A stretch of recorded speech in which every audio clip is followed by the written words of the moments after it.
because of the Bling, everyone recognizes me. We don't know what the edited version is, so we have to watch to see what's there. So what's the story, like, so we can understand who's friends with who's not. When the camera's on you, everyone is expert. Let's be honest. It's entertainment. Netflix and its whole thing is entertainment.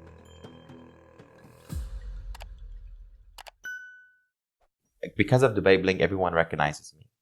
But in Umrah, people gave me my space. It's the only place that I didn't get bothered. Only one time. You don't get space anymore?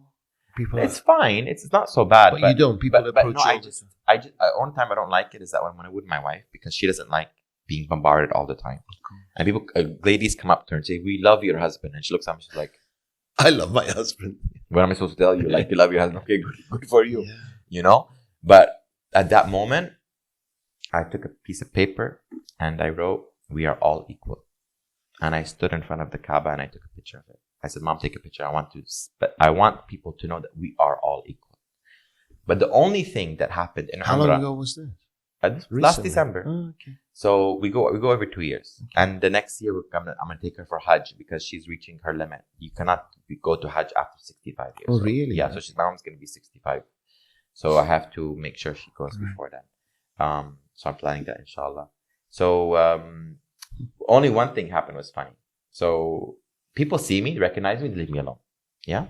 But this one girl, because they get in Saudi now. In during the Umrah, yes, in the Ihram, they were. But the moment I left that area, they come.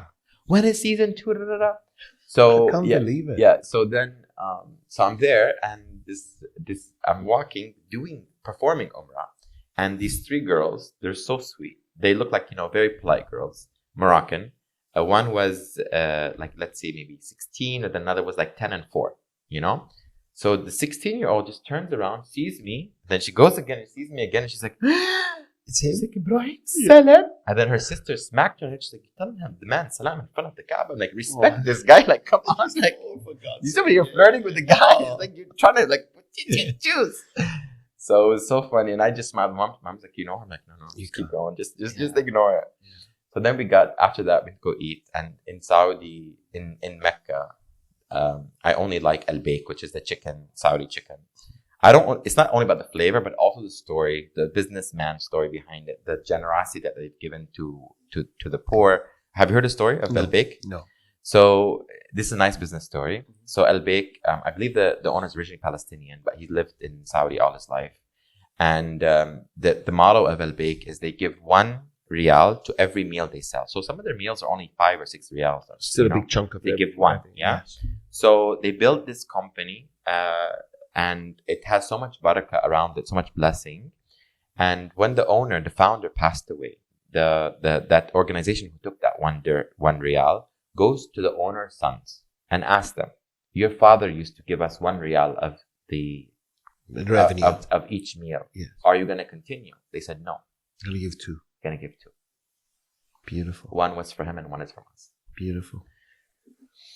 And from that, I said, "You know what? I don't care if it's bad. Yes. I'm going to eat their food. I'm going to choose it over McDonald's any day." You know what I mean? And it's because of that. So we were in the line for al-Baik. Is your wife, I guess, a little insecure? Of what?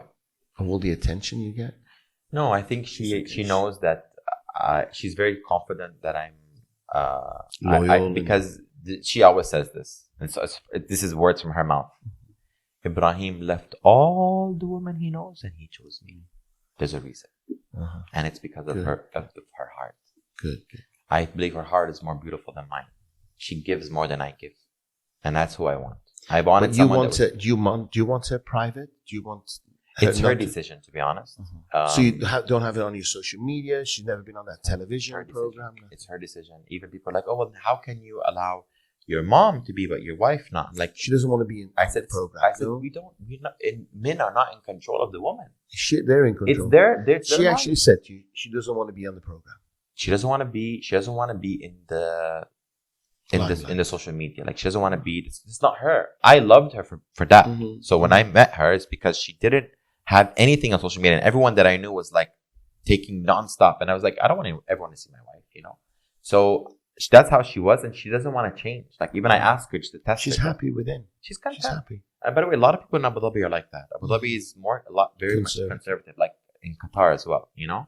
How did it, let's go back. I'm dying. I'm going. How did the business, so what was your first shop? What did you sell in Dubai? Remember you came, your sister said comfortable. Yeah, so I came here and then I was in the beach, JBR before it was the walk. Yes, I would big car park. It was the car park, but then there's the beach there. I sat there and I said, what is Dubai missing? What can I bring from America that Dubai doesn't have? At that time, in America, every mall had a hair straightener kiosk for hair. And I said to myself, we're missing that. So I went and made research. I checked all the companies in all the companies in America who sold hair straighteners. I found one. I was called Mecca at that time.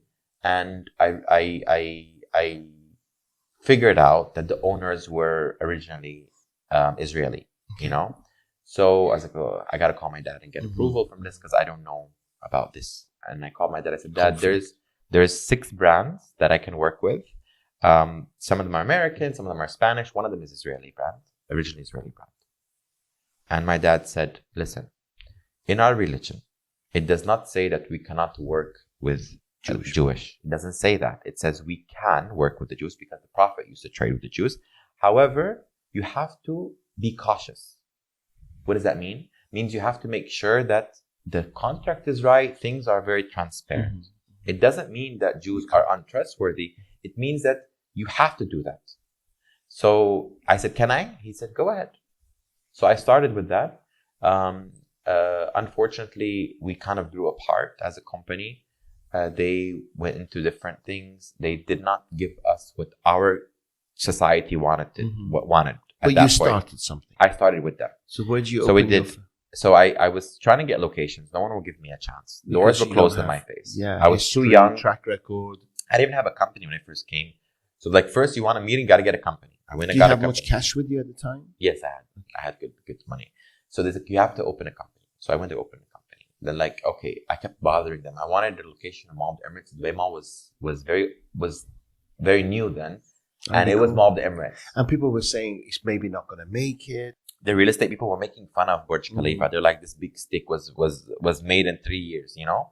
It's going to collapse. It's going to collapse. In about 5 years, it'll collapse. The floors are going up too fast. They were all making drama, and the Mall of the Emirates was the thing. So I went there, and I tried to get a location. They laughed at me. They're like, you want Mall of the Emirates? You know what Dubai is? Go. So I tried. I kept calling. I got a chance in Dearest City Center because it was a very strange thing. Like Ramadan was coming, and there was a guy selling musical instruments, and the manager didn't want him in the mall. They had to get someone else, and I was there. So I took that location, and then from that location, hair straighteners and like hair products. Then Dubai Mall was interested because they saw my sales in Dira, and they took. What were your sales, if you don't me asking? The first month was about 450,000 dirhams a month.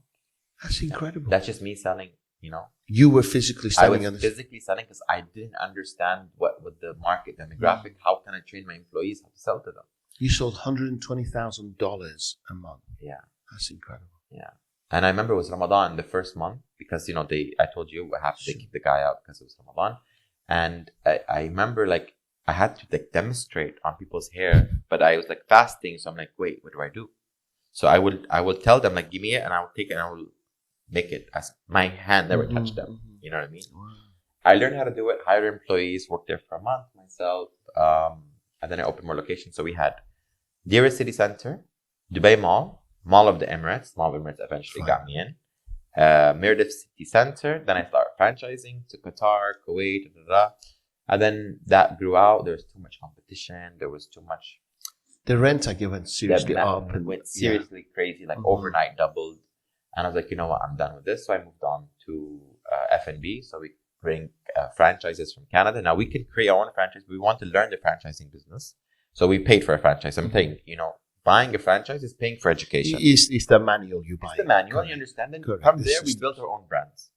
So we did that. And then in 2000 and... Do you mind if I ask what brand it was? So it's still existing. So we bring Big Smoke Burger. Okay. So it's a Canadian franchise. We specialize in the Canadian poutine. We bring the Chicory, which is also another Canadian franchise. And we've created our own concept. One is called Nablus, which is in the food court in Dubai Mall. This is basically like the kanafa, the shawarmas. And then we did Row Cafe in JBR. Then the famous one that attracted Netflix, which is Forever Rose Cafe. Mm-hmm. But before Forever Rose Cafe was Forever Rose.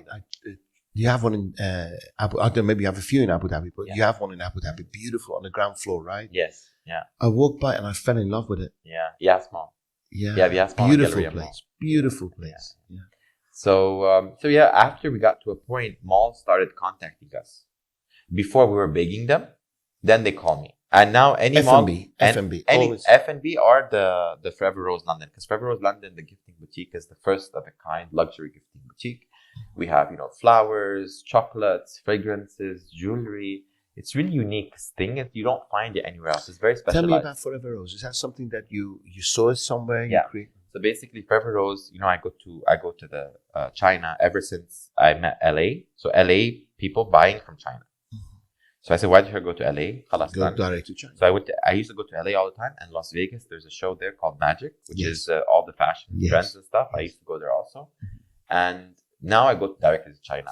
I cut all of it. I go direct to the factory. So I went to China in 2011. No, sorry, 12, and I went to see what's going on. And that year, I didn't find anything I liked. Imagine.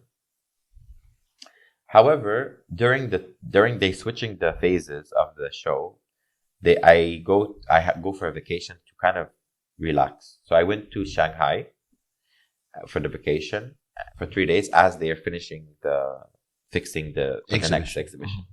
So while I was in there, I went to go explore the mall. I like seeing the mall and seeing what's new there. So if there's maybe a franchise, a product that I can bring to Middle East. And I went into there's like a food court and there's a small shop. I saw a flower shop. I saw a flower shop that had a big rose this big. That time Instagram just started. Instagram started in 2011. And I took a picture of that big rose with different colors and put it on my Instagram. Everyone was like, because they know when I travel. Where'd you get it from? No, when I travel, I always bring things back. This has been a very trend, and tradition in my culture and my family is that you bring things back. Don't come empty-handed. As gifts, not as business. Family and friends, no gifts. Okay. So it can be chocolate, fragrances, everything. So everyone asked me for that damn thing, that flower. So I didn't pay attention. I went back the next day to buy the gifts. I always buy the gifts last day so I can, not take it around with me everywhere. Sure. Go back to the shop. This person speaks no English. I tell him I want to buy. I think I had like 20 people I had to buy it for. So I want 20 of these roses. She says, okay. She checks and she puts a crazy number. I was like, no, give me in dollars. $2,000. I said, what? $2,000 in China for roses? It's fortune. What? She said, each one's $100. I said, what? She said, dye. I said, what dye? She's trying to say no dye. Yeah. So I'm like, I don't understand how she's saying. So I said, okay, I took one. I'm in the airport in Shanghai airport. And I was like, what is this? I made research. Found out that this is a technology that was developed in the UK.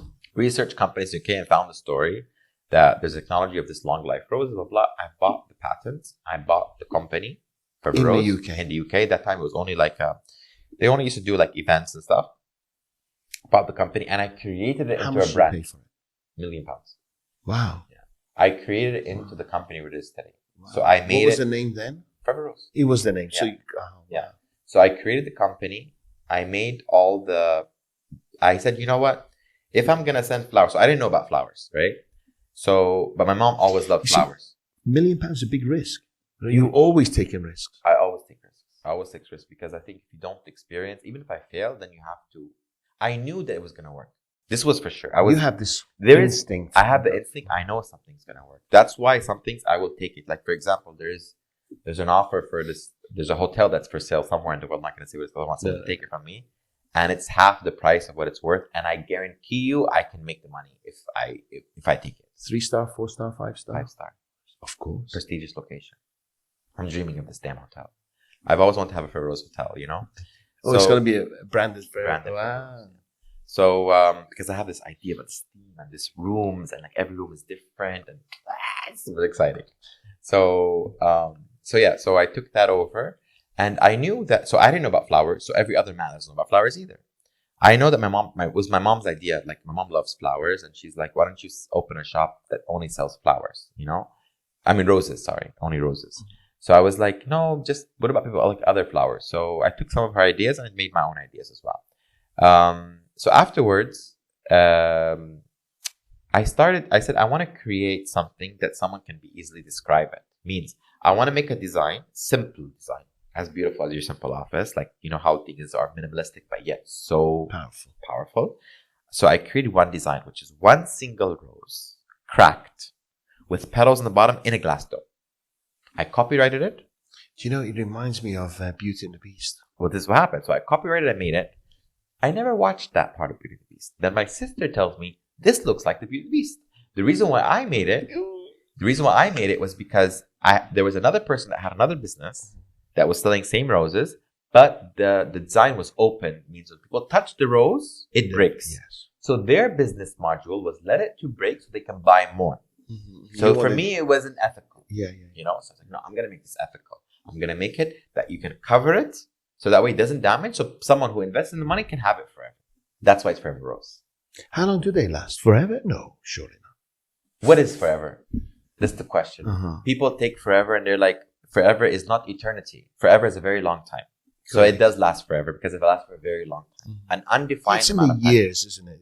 I mean, we've been open since 2013. And I still have roses that I have from 2013. Incredible. Yeah, it looks a little bit older, but it's not damaged completely. Because I take care of it. It's still beautiful, yeah. So that company that was doing the unethical business is gone now. And I'm the player now. I'm the bigger player in the market with this. Wow. Even though that every single company in the world who sells flowers has copied my design. And I can go after them legally, but I believe it's too negative to go after anyone. Are you selling all over the world now? Or? So our online platform is having... You still have the main business in... So we have Abu Dhabi, Dubai. UK closed. UK, we just shut our shop during COVID because we didn't have enough employees. We had a shop in Belgravia. Yes. Flagship location. And now I'm looking to expand into Harrods, Selfridges, into a department store because I realize in the UK it's very difficult to get a good quality employee. They can leave so easily and I cannot manage it from here. Yes. So either we're looking... Why do you need the headache? So from anyone that is interested, we're looking for an operator or we're looking to be in a shop. I want to bring it back. Honestly, I'm super excited. I'm not even talking about the TV program yet. So Muna, Kattan, Huda Beauty. So she's so sweet. She always supports me. And anytime she asks me for something, I have to be there for her because she's the sweetest person in business. Like I remember asking her about a business advice, and I look up to her. So she told me, Ebraheem, like, don't do this. Just focus. I have a fragrance brand. Focus on your fragrance brand. She has a fragrance brand too. Yes. So she's so sweet. She went and she sent my profile of my brand to all of her contacts. So she sent it to all of her contacts that took her so long to develop. Yeah, of course. She sent it to Sephora, to Faces, to all these people. And I go to her and I tell her, I said, you didn't have to do this. I said, Muna, if they do... Do you mind if this is filmed?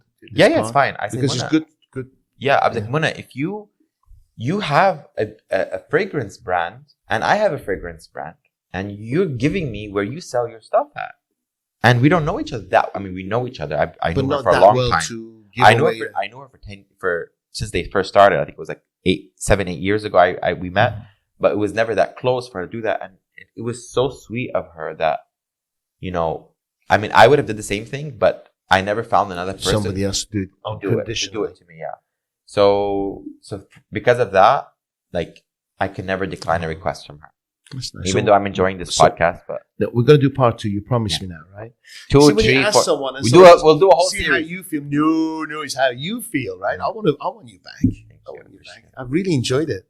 2 hours like this. Yeah, it's really it's really crazy how fast it passed. I'm really, really interested. You can tell, right? We're connecting, right? So I get this. I haven't saw your previous podcast, but I have to see to compare. You opened up a shop on Nottingham Mall, right? Yes, we opened a freestanding. Then malls came for us, and the malls came for us. It was my negotiation terms, So I was in power of the negotiation. So how many shops and restaurants do you have right now? So we have, oh God, I don't remember. I cannot calculate each POS, but we have 6 brands, and we have I think about 40 different POSs, like around, yeah. So the cafe part. This is the interesting one. This is what attracted Netflix, which I believe are me. I'm not sure. So basically, I was in London on an exhibition. I was invited by this exhibition in Paris called Maison d'Objet, which is the furniture and like design things. And they said, we're opening for the first time in history, we're opening a forever hall. So we have 8 halls, but this is the first time I'm opening a forever hall. So 8 is my lucky number. So that was, for me, I have to accept it. So I went to, this is the beginning of Forever Rose Cafe. This is what led me to Dubai Bling. Yeah. So I opened a booth. They invited me. So I opened a booth in hall, which is Forever Hall. And I didn't have manpower to create the stand in a quick time. So what I did, I drew it, and I gave it to my designer. I said, make it. So my designer make it as my drawing. I said, no, stupid. I want like furniture. Yeah. He was like, oh, I'm so sorry. I said, no, keep it. It looked just so I went to my production team, because we have our in-house production. Okay. He said, we can make it as cardboard, send the cardboard. We don't have to have the contractors. Mm-hmm. I said, what do you mean? He said, you're the contractor, me, myself. I said, what do you mean? You're an assistant, can put it. I said, you're joking. So we set up the booth in 2 hours. We bring the products, because we had our London shop. So we went to London. We took the products in our suitcases. And basically it was like our design. But the only thing that stands out is the rose. Everything else is black and white. Yeah. So that was the good thing. That was the negative thing. People came in. The design was so beautiful. They thought we were a design company, not selling the roses. Mm-hmm. So no one bought our roses. Mm-hmm. So no one bought. But you got noticed. Okay, noticed. So what happened? So everyone was like, they start taking pictures. And with a lot of Asian people. I was like, what's going on here? So my assistant, she speaks French. I'm like, I've told you negative to positive. So instead of crying about not selling the roses, I said, you know what? Start taking business cards. Any business cards, take it. At that moment, I walked away from the booth and I called my landlord in Abu Dhabi. I told them, I need a location that is already fitted out because I want to open a cafe. They said, what kind of cafe? I said, have I ever failed you in business? They said, no. The first time they gave someone a location without a presentation. Just by Ebraheem. Yaz? Was it Yaz? Huh? Yaz. Galleria Mall. Galleria Mall. They had an expansion. There was a location that was already fitted out. It's called White Box. Means everything is white. We literally took it. Fitted perfectly. We put the stickers. We made the flooring. We did the thing. We did the concept. Bring Illy on board for the coffee. We made our own pastries. Blah, blah. Done. Do you have a central kitchen? Now we do it. That time we were purchasing because we didn't know where only when we understood the demand. So you're learning as you're going along. People were coming around from the whole world to try our cafe. They're like, what's the idea? I said, first of all, it was by mistake. Second of all, I realized that Fendi had a cafe, pop cafe in Harrods that was black and white also. So that level. Yes, true. Yes, there is one. Yeah, absolutely. So that we were inspired by their theme. So basically, if you look onto our coffee, there's a rose. Fendi puts the F's, the two F's, you know? So ours is a rose because we want to promote the brand. So obviously that was attracted. Then Netflix was watching my stories, and they would see like for the past 2 years of following what I did. We went into negotiation. They never told me that it was called Dubai Bling. They told me it's a TV show about successful businessmen. So I'm like, you know what? Can I ask you? I don't really know. Do they pay? Of course they do. They pay, even the first series, they pay you. Yeah, of course. So everybody's paid. It's a negotiation. You negotiate your terms and you say what you have, and that's it. Okay. Did you have to go through auditions and stuff? No. So basically, because it's a reality, they care about personalities. The beautiful thing about Dubai Bling is that each personality is different. Mm-hmm. You didn't know the other people? Some of them, yes. So DJ Bliss is my neighbor in business. I met his wife in the show. Safa was a customer. Chris Fade, he's a famous, host on Virgin Radio. The only person who I did not know at all was Zaina. Mm-hmm. And that's the lady who lives on the palm? The lady, no, the lady who I went to her office to buy it. I took her out.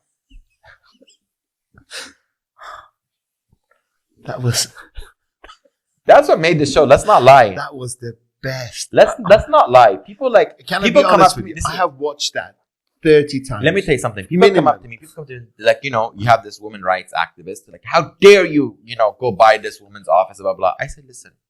I said, sweetheart, my love, my dear, did you watch it? Yeah. I said, did you rewind it? I rewound it. Did you enjoy it? She said, yes. Then shut up. That's what it was. Then shut up. It's entertainment. Netflix and its whole thing is entertainment. Yes. If it's a reality, if it's a documentary. Would you have done that in real life? Yes. Depends on the circumstances. Was it all magnified? And that's if she did that, if she did anything to my mom, my wife, or my sister, yes, sure, of course, I would have did more than that. Yes, I would have flipped the whole building on aside. No, but would you? I would have demolished the building. Would you have bought the business? I would have bought. No. I would not buy the business. I would have bought the building. I would have bought the building. I would have demolished it and built a new one, just to get you out of it. But that day you turned up. You went to buy the business, right? So I'll take it. I had my check and everything. I was like, I hope I don't misspell the name or something. Danya told me bring money. She's like, bring cash. I'm like, I'm not bringing her cash. Yeah, it's got to spill coffee over. No, that wasn't the intention. We didn't go into fight. But it was real. It happened. It really did. It was real. Honest truth. Are you all friends again, or no? There's still some animosity. I don't want to ruin the surprise. I didn't watch the end. Honest truth, because you are a very respected business person. Yeah. Do you think that's tinted a little bit? Tainted it, should I say? When the camera's on you, everyone is extra. Mm-hmm. Let's be honest. Mm-hmm. Do you think it's been good for you? Same or bad for you? Honestly, I have my fans. So I have this thing where you love me, I love you. I'm one of them now. No, you love me, I love you too. Yeah. You hate me, I hate you more. Simple. If you love me, I give you my eyes. You're all passion, aren't you? Huh? You're all passion. All passion. No games. All this is what it is. All passion. I'm extreme everything. I'm extreme nice. I can be extremely rude. I can be extreme mean. I can be extreme rich. I can be extreme everything. What's it like to work for you? Like you working for your brother. But brother can kill you. Brother can kill you. So are they walking on eggshells? No. My staff make mistakes left and right, and we just laugh about it. Unless it affects the business. They don't repeat it over and over. Unless it affects the business, like big time. Repeating, no. First time is okay. Second time is okay. But when it becomes malicious, that's when I have to bring in the bad cop. I don't fire. I bring in the bad cop. I'm like, he doesn't want you. Something like that. But I give so many chances, and people only realize that after they go to other companies that they realize how much bullshit we put up with. Yeah. And it means a lot to me that you have to put me through hell for me to close the door. So you have massive training programs, right? Because I know your standards are extremely high. We don't. The only thing that we do for them is we give them a direct access to me.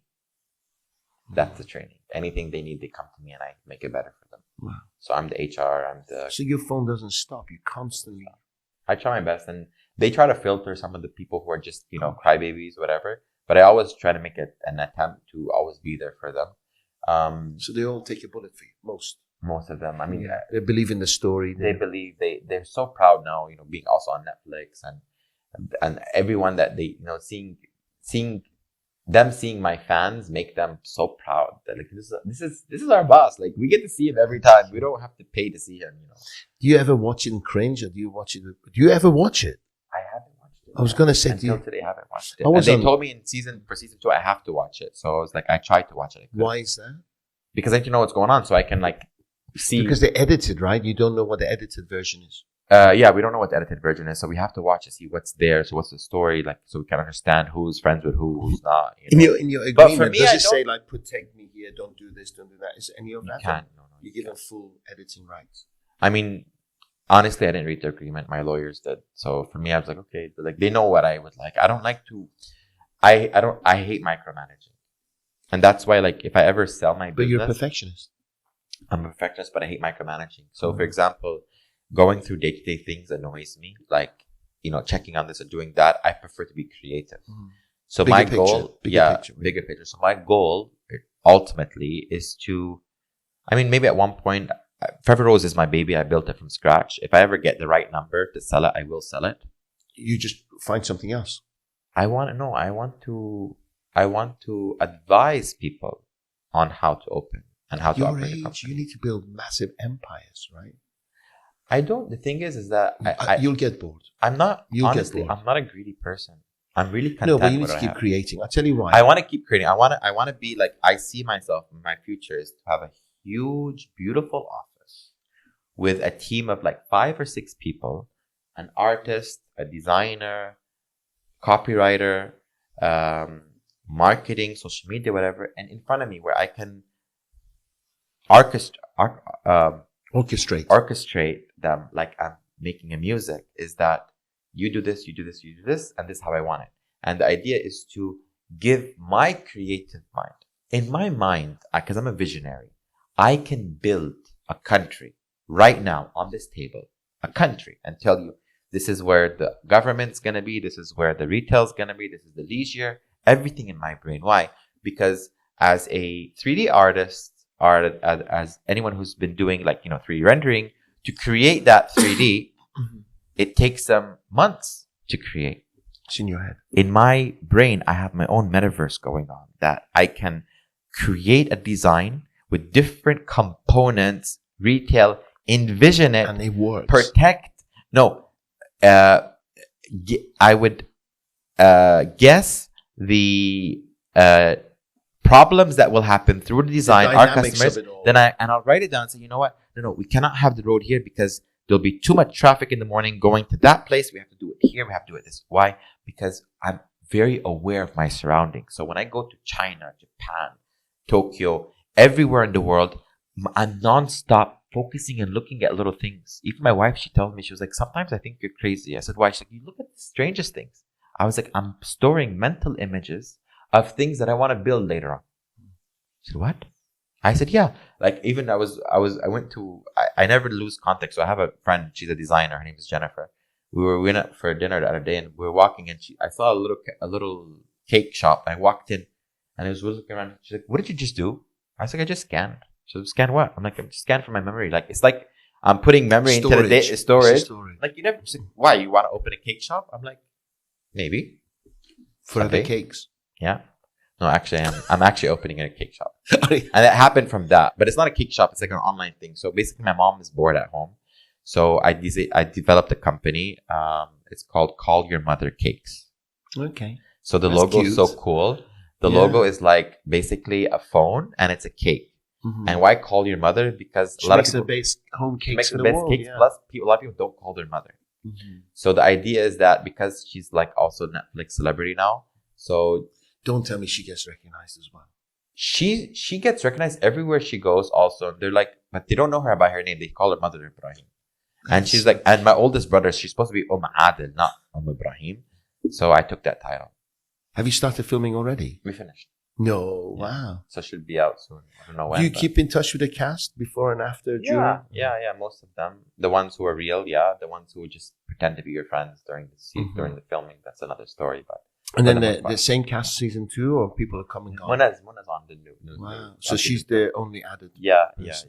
So happy for her. Her and her husband, amazing people. Yeah, they are actually. Yeah, all I hear is positive stuff. Love them to bits, really. Thank you. Ebraheem. To be continued. Season 2. Season 2, yeah. I salute you, my friend. And my love to your mom as well. I respect you both very, very much. Thank you so much. Really appreciate it. It means the world to me, and just giving me your time also is very important. I know you're also a very busy man. Yep. We're all busy, aren't we? We just have to make the time. I really appreciate it. Thank you so much. Thank you. Guys, I salute you. Take care.